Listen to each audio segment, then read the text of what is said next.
really important.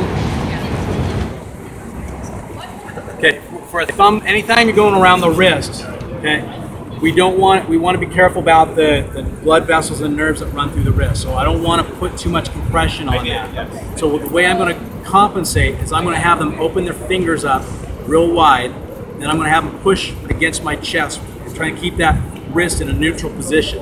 Okay, by doing that, you're putting tension on those tendons that run through the wrist, and that's going to keep that tape from collapsing the blood vessels and nerves.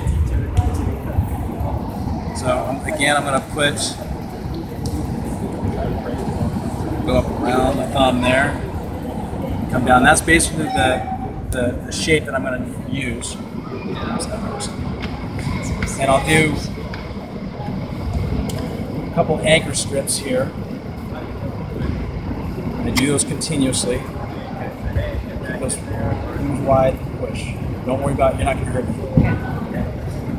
And I'm going to split the tape in half. Okay, so tear it right down the middle, just like that. Okay, and I'm going to start down low, and you can start on the inside or the outside, the palmar aspect or the volar aspect. And depending on where the injury is, most of it's on the inside usually.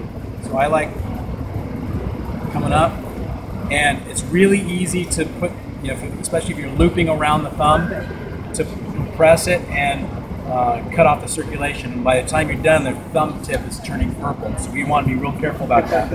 So come up around that proximal joint. I'll pinch the edges of the tape, come around, and then come back down. Backside. You see how I'm backing it up and retracing to change the direction. I'll end up right back where I started.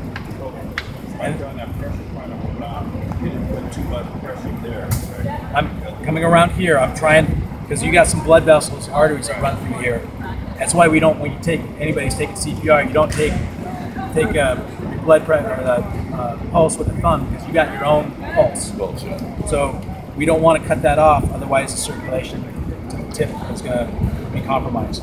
So I will overlap again, just like on the other strips on the ankle. We kind of want to overlap by about half. So I'm going to come up, overlap by half, and I'll bring it up a little higher. Cramp. Careful going around, and then I'm going to overlap by half here. Finish. Okay, and I'll usually do 3 or 4. Some things that you can do to modify that, and I can do collateral strips. Okay, on either side.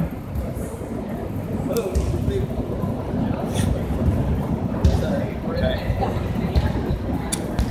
Do that. I can flare those out.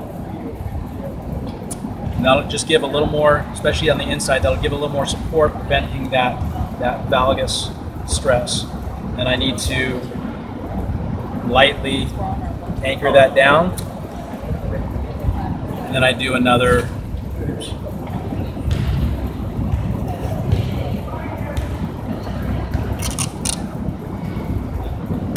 And this is what's called a thumb spica. So I do another thumb spica to lock that down.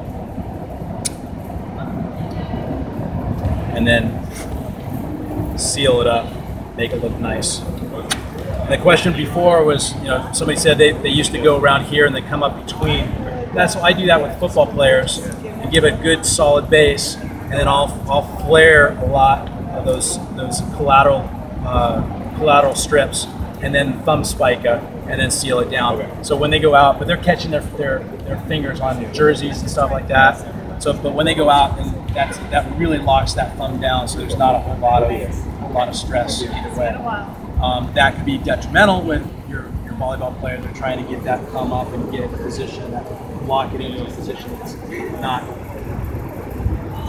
ideal for a set or whatever you need. But this usually gets you some support, and again, like any of these injuries that you're dealing with, you want to make sure that they get tested by a medical professional, athletic trainer, or somebody before you do this, just to make sure that they don't have something that's could be, you don't want, even with the tape, too much stress and fracture or something like that could be worse if that's the case. But this will give you some skills to work with, and if the trainer's too busy to, they can look at it, okay, go ahead.